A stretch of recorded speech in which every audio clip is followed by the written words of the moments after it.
O'Reilly. You need parts? O'Reilly Auto Parts has parts. Need them fast? We've got fast. No matter what you need, we have thousands of professional parts people doing their part to make sure you have it. Product availability. Just one part that makes O'Reilly stand apart. The professional parts people.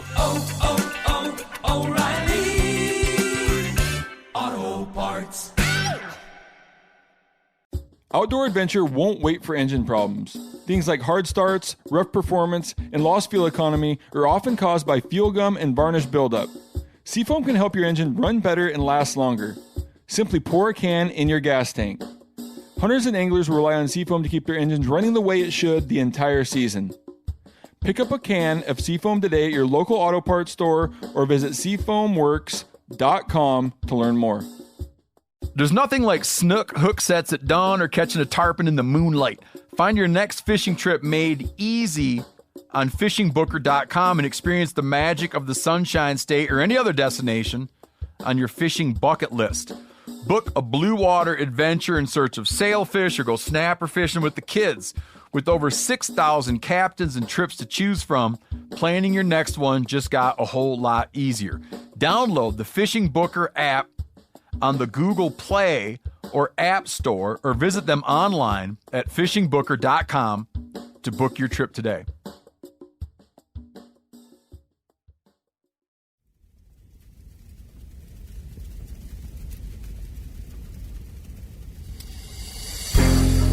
As a guide and hunter, I've spent thousands of days in the field.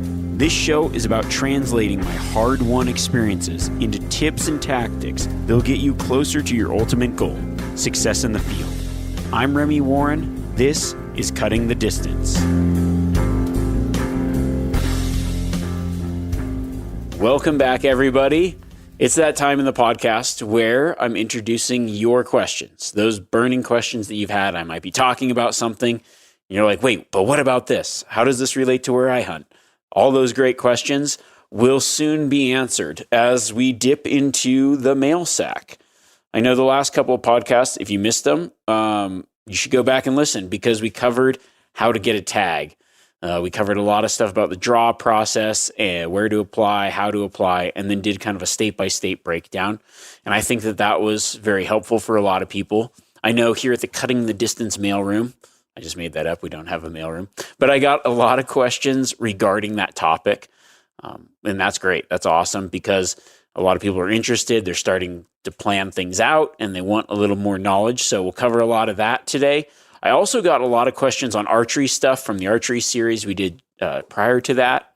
And then, as always, a lot of general hunt knowledge stuff. So let's dive into it and we'll head to the mail sack and start firing through a lot of these questions. The first question comes from Nelson. He says, "Hey Remy, thank you for the wealth of information you provide each week. Been a fan of the show since episode 1. As hunters, we put hours and miles when scouting and hunting year-round. Recently, I had a spot on public land completely advertised by an outdoors media page. Not only did they throw the name and location of the area, like the trailhead, but went as far as putting the GPS coordinates. I understand it's public land, but surely this has to be too much info to just give out, no? I'd love to hear your opinion on this. I don't believe I've heard the topic of spot burning discussed on this level of detail in your podcast. Thanks again. Keep up the great work." That is a great question, Nelson. I think it's a good one to start with, too, especially after we did a little tag draw episode. And I think that I'm with you. I'm not a big fan of not only necessarily giving people spots, but so much information's out there. I think some information needs, but I think there's too much information given out.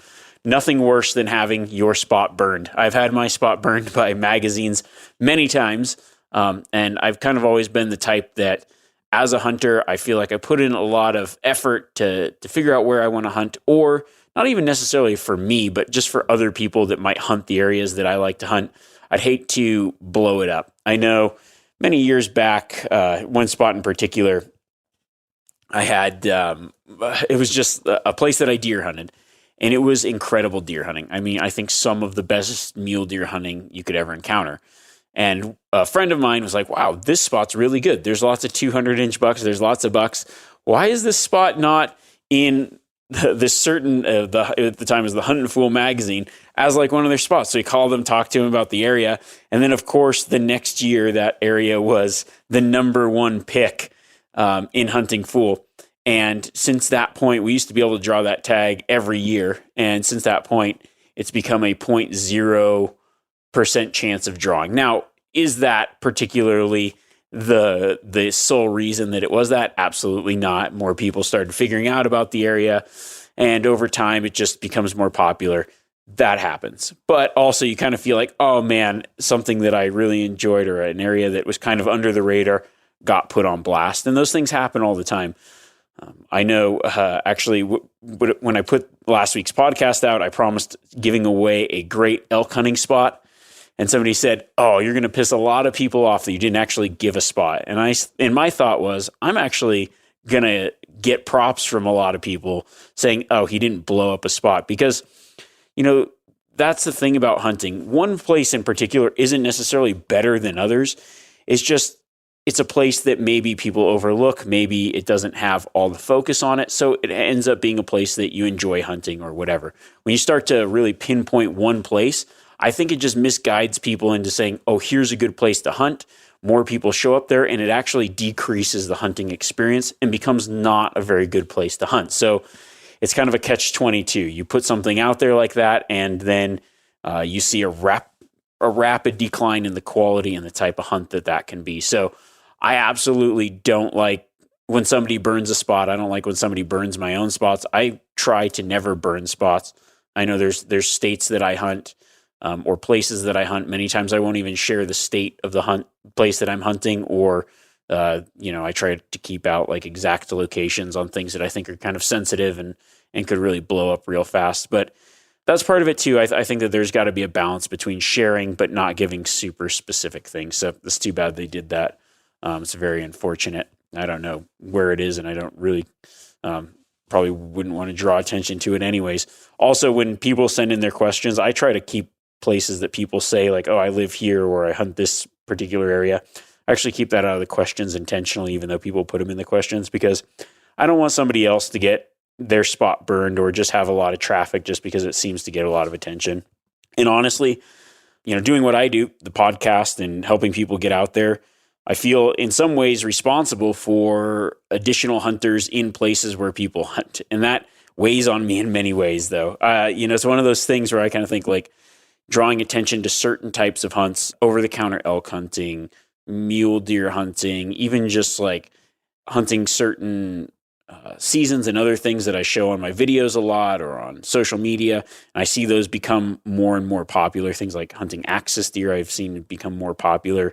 DIY New Zealand hunts until things got shut down with COVID, becoming more popular. All those things becoming more popular, in some ways is a good thing, and in some ways it's a bad thing. So I think that that's my stance on it. I think that it's nice to be able to share things for people to be able to get out and feel like they can do it. And I think that there's, a balance between sharing enough information, but not necessarily giving away an exact location. That's, in my opinion, not good, not cool, man. Not cool. That was a long answer for something, but I care about that a lot. So I thought that was a good question because, yeah. All right, let's go to the next question. This question says, hey, Remy, I'm looking at getting a South Dakota archery deer tag. With the season not starting until October 1st, what would be your tactics for spot and stock mule deer in that October timeframe on the Great Plains? Thanks, Ryan. Okay, that's a great question, and I would say that is a good question, not just for wherever, South Dakota or whatever, but it's a good question for a lot of deer seasons because those October deer seasons are going to be the hardest time to find mule deer. There's a reason that there's a lot of different over-the-counter tags that time of year, and it's because deer are hard to find. So what I like to do is I like to focus on, well, where are the deer? They were out earlier. Now they've kind of disappeared. They're gearing up before the rut. Oh, where are they? What are they doing? Let's just start in the mountains. And for the most part, in the mountains, those deer, I feel like they move about 1,500 feet in elevation lower than where they were before. Now, this is not necessarily particular to this question, but the reason they do that is most of the time, if they're living in the alpine in the summer, they're bachelored up, they've kind of scraped their velvet, and now they're going to start dropping down into more timbered country, thicker country. It doesn't necessarily matter if they're in the mountains or in the plains. What those deer are doing is they're being more nocturnal, they're saving up a lot of energy, and they're kind of holding to the brush. They're in thick areas, and they're going to kind of concentrate in those areas to save up that energy for the rut. Then the rut hits, and you see just bucks everywhere. So what I like to do is I like to focus on those safety zones, those sanctuaries. Like I say, in the mountains, oftentimes where you see them in the summer, it's about 1,500 feet in elevation lower if they're in the alpine. If they're already in that thicker cover, they might just be picking those draws or those slopes where they've got food, water, and cover all in a small micro area where they don't necessarily have to travel a lot, but they can also stay fairly well hidden. You know, you kind of think of mule deer as this animal that enjoys being out in the open, and they do, but that October timeframe, they get brushed up, they get timbered up, and they can be very difficult to find. So I would focus first on, draws, thicker draws, areas, especially, if you're in eastern Colorado, eastern Montana, anywhere where any type of plains area, a lot of places in Wyoming, Dakotas, whatever, you're going to kind of focus on those like draws that will have that cover and those kind of micro habitats in there. And that's where they're going to be hanging out. That's when they're going to be hiding out.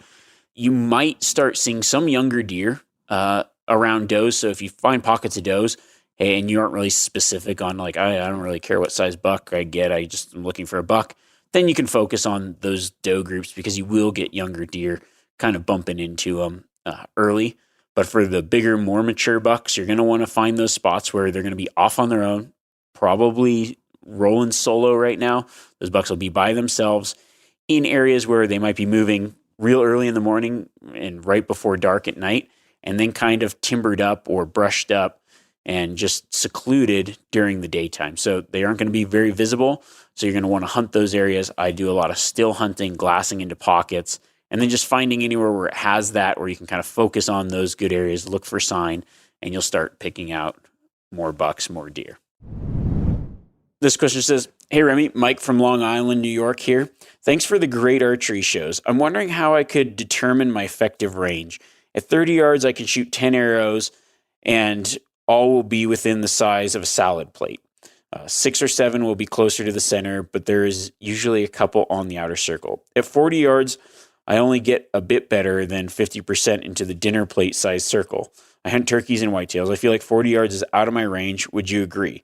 Thanks, Mike."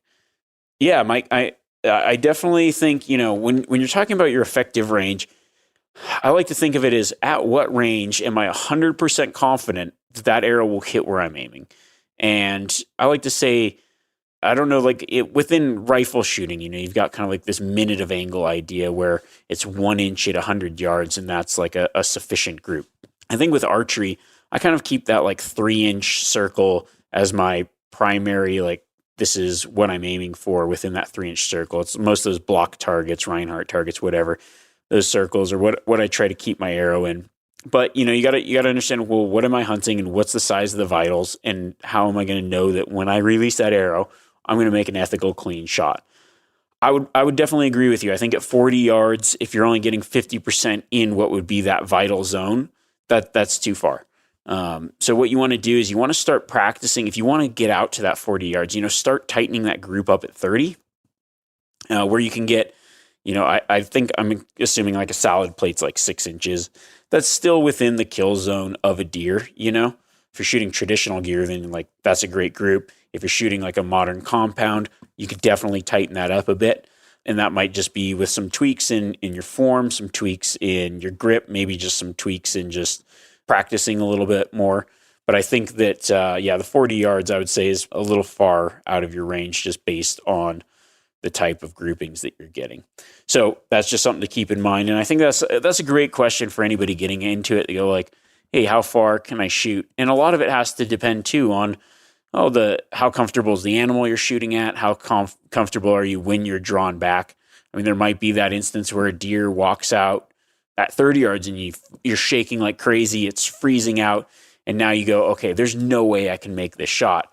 Practice all throughout the year in different times, different temperatures, and just really understand, okay, what are my groups looking like, and can I effectively hit exactly what I'm aiming at? Will it be an ethical, lethal kill?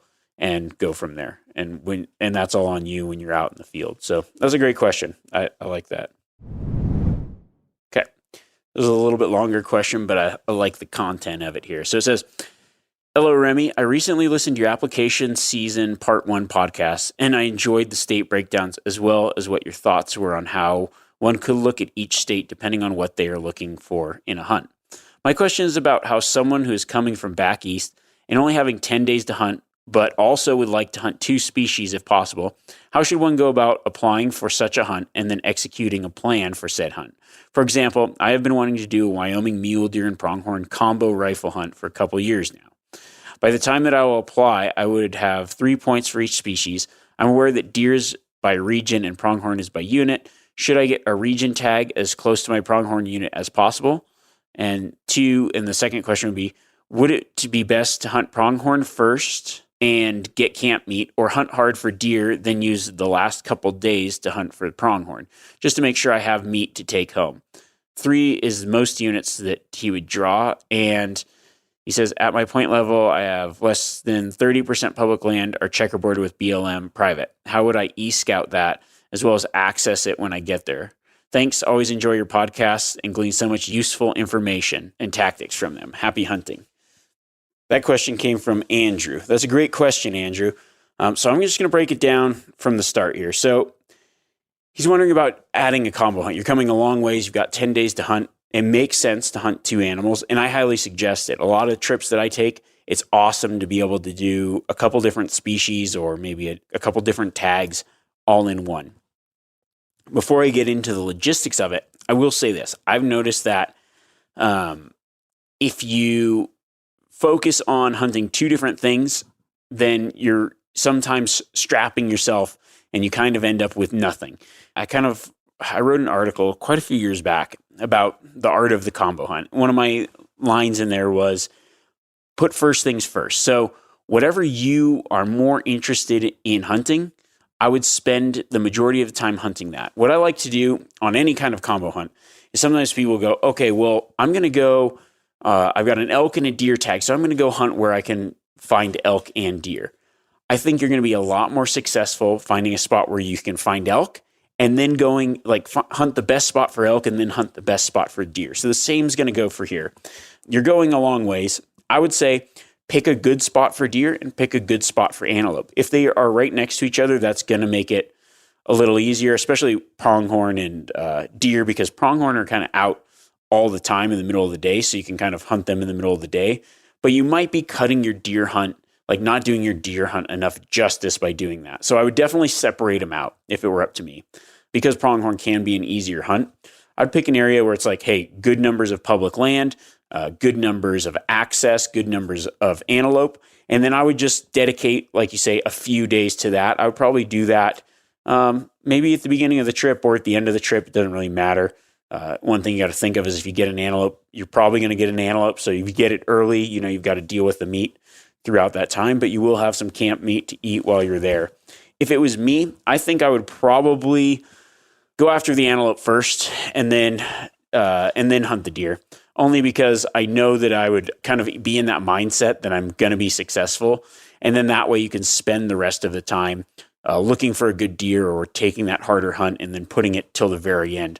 I think that I would probably get into that position where I was hunting deer, and then thinking about the antelope. I'm like, oh, maybe I should go hunt antelope and kind of be distracted, or maybe go cruise over and look for antelope and then go back and hunt deer, or get down to the wire, maybe need some more days hunting deer. You feel like you just got it figured out, and then have this conundrum of like, well, should I go antelope hunting and start over from zero? So personally, I would just go find a good area for antelope, find a good area for deer. I mean, even if it's a 4 or 5 hour drive apart, it doesn't really matter. If you've got more public land, more access, and going to have more opportunity. If you can find a unit where they're together or very close together, bonus to you. But I would probably hunt the antelope first and then spend the rest of my time on deer. Have a couple days, know that you're going to go home successful, have a great hunt. And honestly, pronghorn hunting is extremely fun and a very fun hunt. So you might get out there and be like, oh, I want to do more of this and look for a bigger buck or whatever.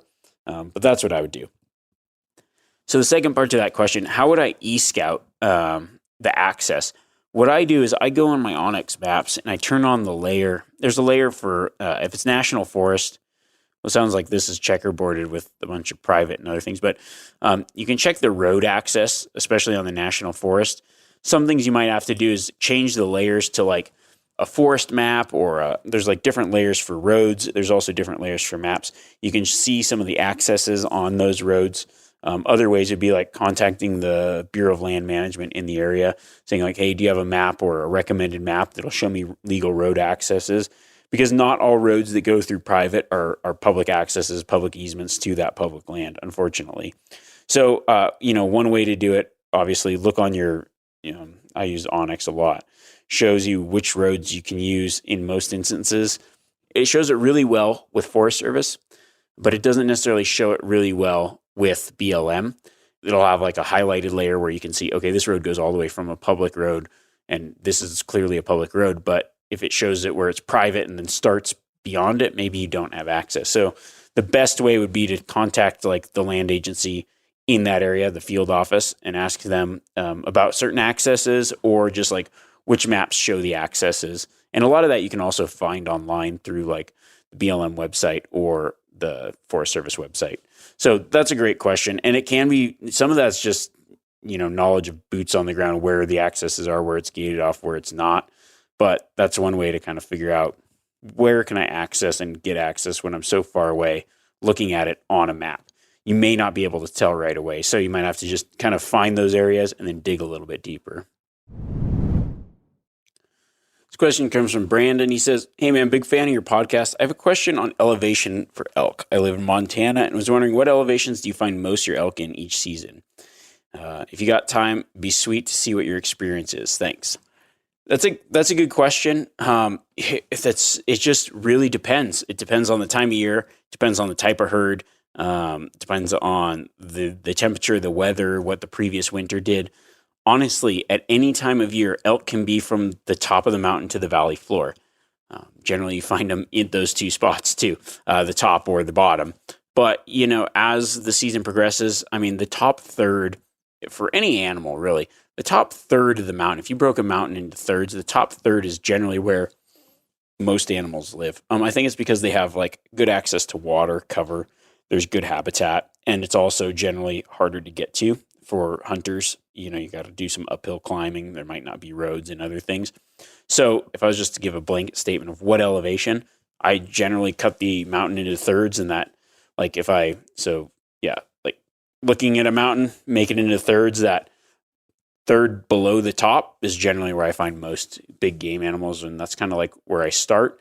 But it also depends on the time of year. Earlier in the year, I start up higher. Later in the year, I start lower.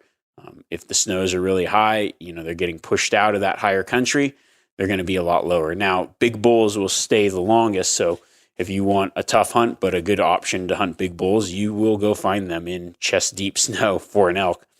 Sometimes still up high till they're just forced out of that stuff. They just plow through and finally come down. Last winter on a late season deer hunt, I found a lot of big deer just up in snow that you're like, how are they even surviving there? And they're just there by themselves, hanging out, and then plowing down and going down with the larger groups, kind of like the last ones in. But I would say generally early look high, late look lower. And, like if you're a late season hunting, you're probably looking at the bottom third of the mountain. That's where the best winter range is. And then just like anything, find where that good habitat, that prime habitat's going to be, and focus in on that. Hey, I'm listening to your latest podcast, and something that I've tried to search for, you recently sent Montana Fish and Game for information on, is where can a Canadian resident put in the draw for sheep? And is there any states that this is a thing? Being a Saskatchewan resident, my chances of hunting sheep are based on me winning the lottery, which is slim to none. Nathan. Well, I've got good news and bad news, Nathan. So the good news is, as a Canadian resident, we are very nice to Canadians when Canadians are not very nice to us. I know Canadians like to think that they're very nice, but they don't allow non-resident, non-alien hunters. If you're from the U.S., hunting in Canada alone without a guide generally is not, you aren't able to do that. Fortunately for you guys, we let almost every state allows Canadians to hunt on their own without the use of a guide, as far as I know, outside of Alaska. The fee is a little bit higher, but yes, you can apply for sheep in pretty much every state. You just do the same thing as a non-resident would do that lives in the States. Now, getting a firearm and all that stuff, that's all, I know none of that because I've never traveled from Canada to the U.S. being non-resident alien. So I don't know the rules and specifics on that. I know with a bow you wouldn't have any problems, but I'm not sure about a firearm. In the U.S., I don't think it's too hard. You just kind of fill out some forms from what I've had other people do from other parts of the world coming into the U.S. It's fairly easy for them to bring in a firearm. Just like any other travel, you just got to fill out some forms and find those kind of things. But the application process to draw a sheep tag, unfortunately, you're in the same boat as the rest of us, which is it's going to be like winning the lottery. Maybe even more so here than up there, unfortunately. And that's, you're in the same pool as me applying in Montana as a non-resident as if you live in Canada or anywhere. Same with like if you apply for sheep in Nevada, you'd be just considered a non-resident and you can apply and draw a tag and whatever, but the odds are very slim. So you just got to do the same thing the rest of us do, play that point game and hope that you get lucky. Now, I will say other options for drawing sheep tags would be raffle type tags. There's those available. It's just, it is at some point kind of feels like a lottery, but if you don't enter, you can't win. I've drawn multiple sheep tags. It seems like long odds. And I think, well, the chances of me drawing a sheep tag in my lifetime are very slim, but hey, I'm in multiple states and multiple draws. They've got steep odds, but I keep applying and keep trying to increase the odds in my favor over time. And sooner or later, I'm going to hit the jackpot and get the tag that I want. So it might be something to think about, just applying like the rest of us in more places where it's not just where you live. You can kind of spread that out over other states in the U.S. and hopefully give you a good opportunity to one day hunt sheep. That's the dream. O'Reilly Auto Parts are in the business of keeping your car on the road. O'Reilly Auto Parts offer friendly, helpful service and the parts knowledge you need for all your maintenance and repairs. If you're confused about what part you need, like what wipers are going to be the best, what replacement headlights are going to be the best, go into O'Reilly and talk to the people that work there because they're great and they're super friendly and they'll get you squared away where you walk out knowing you got the right thing. They've got thousands of parts and accessories in stock, either in-store or online, so you never have to worry if you're in a jam. Do you need your windshield wipers replaced? You need a brake light fixed? You need some quick service? They'll help you find the right part or point you to the nearest local repair shop for help. The professional parts people at O'Reilly Auto Parts are your one-stop shop for all things auto do-it-yourself, and you can find what you need in-store or online. Stop by O'Reilly Auto Parts today or visit us at O'ReillyAuto.com/MeatEater. That's O'ReillyAuto.com/MeatEater. We've all seen plenty of gadgets and fads come and go, but here's one product that stood the test of time: Seafoam Motor Treatment. Lots of hunters and anglers know that Seafoam helps engines run better and last longer. It's really simple. When you pour it in your gas tank, Seafoam cleans harmful fuel deposits that cause engine problems. I'm talking common stuff like hard starts, rough engine performance, or lost fuel economy. Seafoam is an easy way to prevent or overcome these problems. Just pour a can in your gas tank and let it clean your fuel system. You probably know someone who has used a can of Seafoam to get their truck or boat going again. People everywhere rely on Seafoam to keep their trucks, boats, and small engines running the way that they should the entire season. Help your engine run better and last longer. Pick up a can of Seafoam today at your local auto parts store or visit SeafoamWorks.com to learn more. There's nothing like snook hook sets at dawn or catching a tarpon in the moonlight. Find your next fishing trip made easy on fishingbooker.com and experience the magic of the Sunshine State or any other destination on your fishing bucket list. Book a blue water adventure in search of sailfish or go snapper fishing with the kids. With over 6,000 captains and trips to choose from, planning your next one just got a whole lot easier. Download the Fishing Booker app on the Google Play or App Store, or visit them online at fishingbooker.com to book your trip today.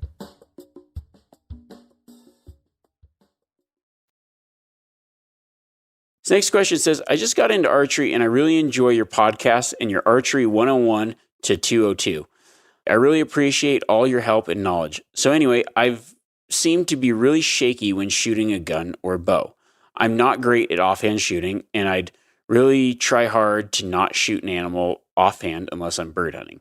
So anyways, when I'm shooting my bow, I draw back, level the bow, and slowly drop to the target and release when I get on target. Is there anything I can do to help this? I'm practicing every day, rain or shine, till archery deer starts here in Washington State. Thanks for everything, Mike. That's a good question, Mike. I mean, I guess the question, we first have to say, like, why are you shaky?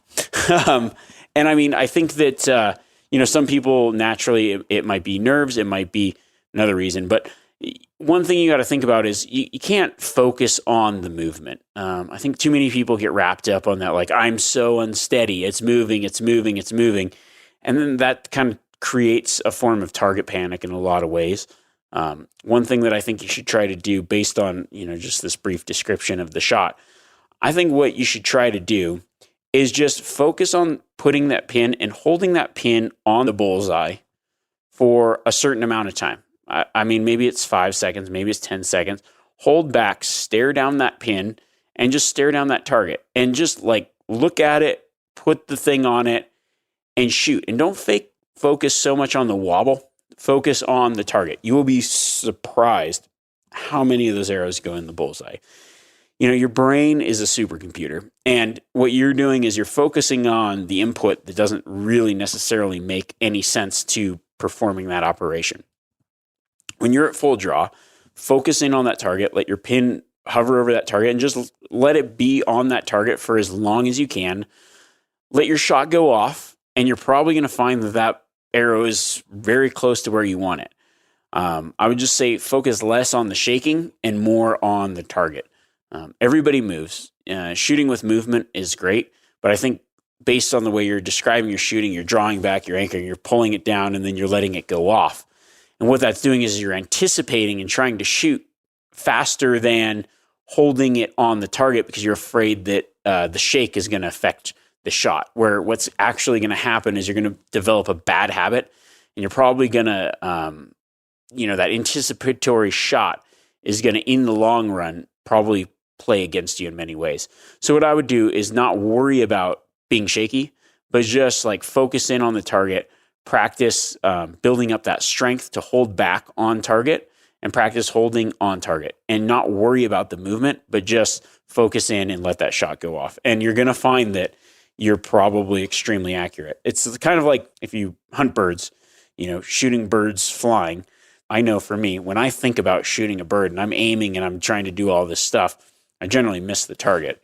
But when I throw the gun up and shoot and let my brain just do the rest of it, I'm not thinking about the lead and calculating all the things that essentially slow me down. I'm just letting that shot process go through, the gun go off, and the bird always falls. And so to make it more natural, I would just say kind of focus on that and not the shake, and you'll be solid. And that's great info for pretty much anybody, any facet of hunting, being a better shot. This next question says, good morning, Remy. First, I appreciate all info and insight you take from being out on all your hunts. It helps a lot. As a U.S. Coast Guard member, I'm going to be stationed in Anchorage starting in July, and I'm only going to have the next 3 years to make any dream hunt happen. I should be able to fly into remote, inaccessible locations. Is there anything you would recommend as I research for future hunts? Caribou and sheep are high on the list, but definitely not too educated on what game are the best for eating, and open to hear what you prefer. Any info you can provide will be greatly appreciated. I'll keep using you as a character in Hunter Call of the Wild while hunting in Yukon. That's from Brandon. That's a great question, Brandon. I think anything like that, Alaska is an awesome place for hunting. There's a lot of opportunity. There's a lot of different species to hunt. I would say between caribou and sheep, both are good tasting. Caribou a lot better early once they get kind of on the rut. I don't necessarily like the meat as much. I think caribou kind of has its own taste. It's like, I think of it as like the lamb of the north. It's got like this lamb-esque quality to it. Whereas sheep is actually more, I think actually between the two, probably sheep is better tasting. Sheep hunting obviously is a lot about the journey. It's very difficult. You have to get a legal ram, which can be, difficult to find. It's got to be full curl in Alaska, almost all areas. I would say if you're just looking for a really good tasting animal, blacktails are good in the southeast. You can hunt them from Prince of Wales on the southeast coast all the way up through Kodiak, Sitka, all over. So that's a really good hunt. That's a fun hunt. If you're just kind of like want to get your feet wet a little bit without having a lot of that cost involved with flying in and other things, that's something to look into. Outside of that, moose hunting is also awesome. Moose meat's great. It's a lot to carry, but finding maybe some areas where you could hunt a cow or even a bull if you're just looking for some great meat. But if it was up to me, if I lived in Alaska, I'm going to go for the sheep hunt and go for broke, because it's not a hunt that you can do everywhere just on an over-the-counter tag. So take advantage of that as a resident, and I think that'll be pretty cool. Good luck, and let me know how you do. Oh, and thanks for playing my character. For those that don't know, I've got a character on the Hunter Call of the Wild video game, so if you want to play as Remy Warren, you can go there and do that. That's pretty cool. Thank you, guys. This question says, "Hey Remy, David from Michigan here. The last 2 podcasts have been super helpful. Thanks for all that you've shared. I'm 18 and looking to build up some points for some Western hunts in the future, and I feel like I'm about 20 years late. I'm hoping to do a sheep or goat hunt down the road. With point creep, hunter demand, and limited tag availability, am I wasting my money applying for those type of hunts? Thanks, and love the podcast." That's a good question. I think anybody looking at it, you go, I've got a lot of points in a lot of states, and still the odds are very low for those very limited tags for sheep and goats, moose, things like that, or even top-end elk and deer hunts. Just getting started in it, there are strategies that I would take to apply. And I would say that you wouldn't be wasting your money because you'd be kind of on the same plane as everyone else. States that don't have points like New Mexico or Idaho would be great places to look into. Also, I would stay away from preference point states, but any state that has bonus points, you actually have an opportunity to draw. While the odds may say that you would never draw it in your lifetime, if you apply, there's a chance. Another thought to think about is like raffles for those type of hunts. I know Wild Sheep Foundation always has a few. The Less Than One Club, the Wild Sheep Foundation, it's probably got better odds than almost every state draw. And it's only available for people that are members of the Wild Sheep Foundation, have never shot a wild sheep, and go to some of those. You have to be present to win, some you don't. But like actually just doing that, you probably have the better odds than some of these other things. Also, there's just, you see some other raffles through organizations. I mean, it's a crapshoot, but you actually have a chance. And it's a lot cheaper than some states where you have to put up a lot of money. Now, Montana, on the other hand, applying for sheep and goat, it's a lot cheaper than other places, but the odds are so slim that it's statistically improbable that anyone will draw, but people do. Somebody has to draw the tags.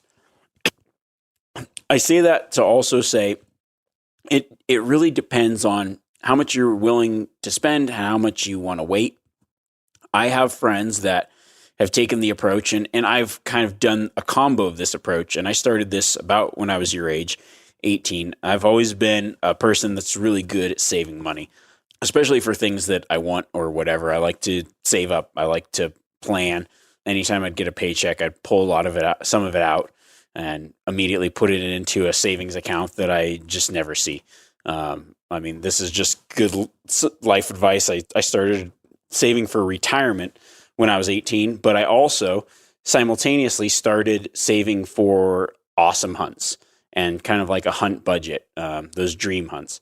And it's, you put a little bit away every month, every year, whatever.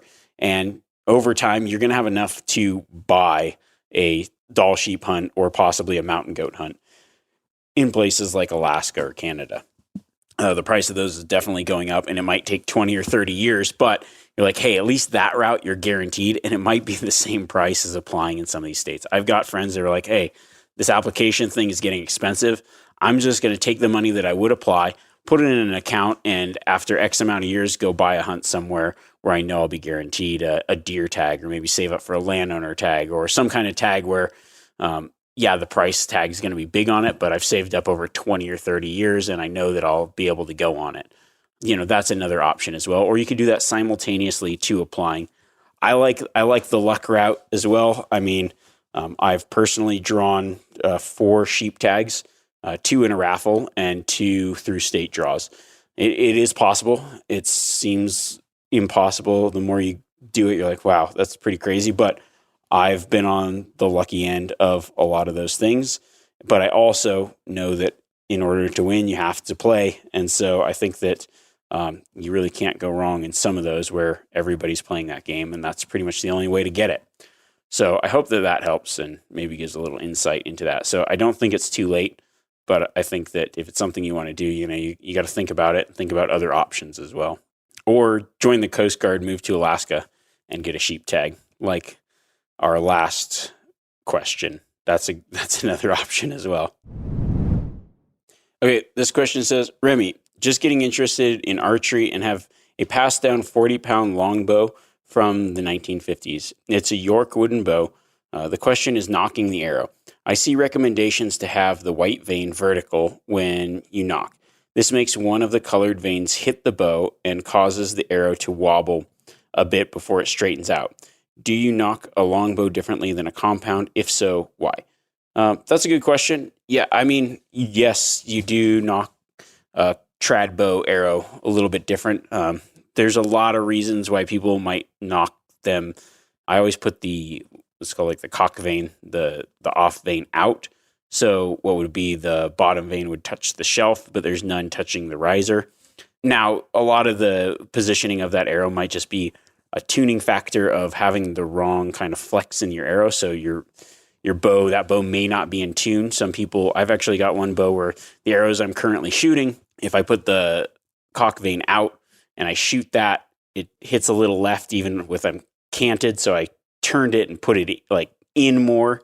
And for some reason with that spine of arrow, I think it's actually a little overspined. That arrow now like hits right.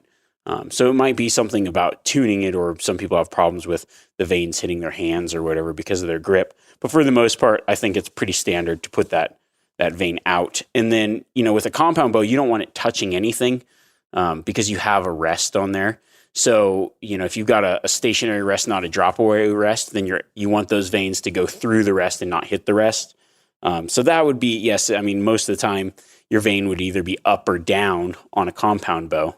So your off-colored one would be either up or down on a compound bow, just for the use of the rest. But a lot of drop away rests, like you got clearance up or down, so it doesn't necessarily make a difference on that. But for the most part, yeah, you would nock the arrow a little bit different. This next one comes from Drake. He sent in a picture of a giant bull elk, and he said, killed my first elk this season. That's a big 6x6. Thanks for the great show. It's the best part of my week. That is a great testimonial. Thanks for sending that in. I love getting those. That always keeps me pumped up. Now the last question comes from Ian. He says, hey, Remy, I have a question for your podcast. We're going on our first DIY public land elk hunt this fall, and are not sure what camp style is right for us. Should we make a base camp and hike in 5+ miles every day, or should we camp in the backcountry every night, or a mixture of both? We will either be going to Montana or Colorado, depending on the Montana draw. Thank you. Ian from Tomah, Wisconsin. That's a good question, Ian. It just depends on the type of unit and, where you're at. I mean, if I was to just make a generalization, I would probably say a combination of both. And it depends how many days you have. But I think the nice thing about the base camp and then going in multiple distances is if you go back there and you don't see what you're looking for, you're like, man, there's no elk back here. I haven't seen any elk. I went back here 2 days in a row and didn't really see anything. Now you can easily move without being super invested. Another option is you could go back for a few days. If you aren't seeing anything, say, okay, I'm going to go find a new spot. I like the idea of being mobile, but I also like the idea, especially in a lot of those places, of getting away from people. So, it is kind of a toss up, a combination of, making a plan to hike in, but then saying, hey, if it doesn't work out, we can go check out another spot is a good idea as well. It's really fun. A backcountry hunt is the way that I love to hunt. Getting in past people is great, but I also know that kind of day hunting or backcountry day hunting, you actually cover probably a lot more ground than just purely hiking in and setting up camp, because you're light, you're mobile, you can cover more country, in and out and whatever. But if you find those areas back there where, hey, this is a good spot, then you're going to want to pack in, set up your camp, and then hunt it from there, because you're going to be more effective hunting that kind of area once you've honed in on where the animals are at. So I think a combination of both is great, but it also just depends on the type of unit you're in, how much, pressure it might receive, if there's like good wilderness and trails, if there's good places to get away from people, or if it's an area where, hey, those elk might be a little more migratory, it might be more seasonality of the unit where the elk are going to be. You might need a few days to figure out where the heck are these things, try a couple different spots, and then kind of hone in and then target in on those animals, pack in, and make your hunt. I just want to thank everybody again for all the questions that came in. There's a lot that I didn't get to. I try to kind of pick, and I've probably got 20 of them here that I didn't hit. But, feel free to keep writing in. The best way is always at Remy Warren on Instagram. Send me a direct message on there. I get a lot of messages, so when I see good ones, I kind of like screenshot them, put them in a special folder. Unfortunately, we don't have a real mailbag or a real mailroom, but I like to visualize like a fake mailroom, similar to the scene from Elf. I think that would be like an awesome mailroom situation. But other than that, keep sending those in. So the next couple of episodes, I'm going to be going on kind of this theme of train. So I want to talk about two of the best things that you can prepare. And that'd be getting your body ready for any kind of grueling mountain hunt or Western hunt. And then another thing you can train is your eyes and glassing. So I'm going to cover those. And then I want to do kind of like this countdown of some of my favorite spring hunts as we start to get into that spring season. So maybe some stuff you thought about, maybe some stuff you didn't. I'll sprinkle in a few little hunting tips and tactics as well. So you won't want to miss those. Make sure you keep circling back each Thursday. And until then, hunt hard and keep the questions coming. Catch you guys later.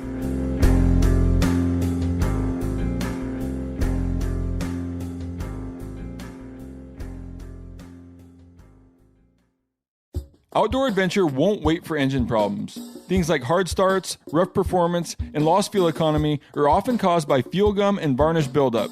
Seafoam can help your engine run better and last longer. Simply pour a can in your gas tank. Hunters and anglers rely on Seafoam to keep their engines running the way it should the entire season. Pick up a can of Seafoam today at your local auto parts store or visit seafoamworks.com to learn more. Hey everybody, listen up. I got mega huge news. Meat Eater Live is heading back out on the road. That's right. Join me and the crew. Clay Newcomb, Cal, Yanni, Spencer's going to be there. Phil the engineer's going to be there. Meat Eater Live headed back out. Now, when you get every ticket, okay? Every ticket you buy, you get a signed copy of our new Meat Eater Outdoor Cookbook. This tour is celebrating the release of the book. Buy a ticket, get a signed copy, Meat Eater Outdoor Cookbook, wild game recipes for the grill, smoker, camp stove, and campfire, which I'll point out is a $38 value. Here's where we're going to go. April 23rd, the Mesa Arts Center in Mesa, Arizona. April 24, the Balboa Theater in San Diego. April 25, the Grove in Anaheim, California. April 27, the Crest Theater in Sacramento. April 29, the Union in Salt Lake City. April 30, the Egyptian in Boise. May 1, the Wilma Theater in Missoula. May 2, the Bing Crosby Theater in Spokane, Washington. May 4, Revolution Hall in Portland, Oregon. And May 5, the last day of the tour, Pantages Theater in Tacoma, Washington. For tickets and more information, visit the events page at themeateater.com. Hope to see you at the show.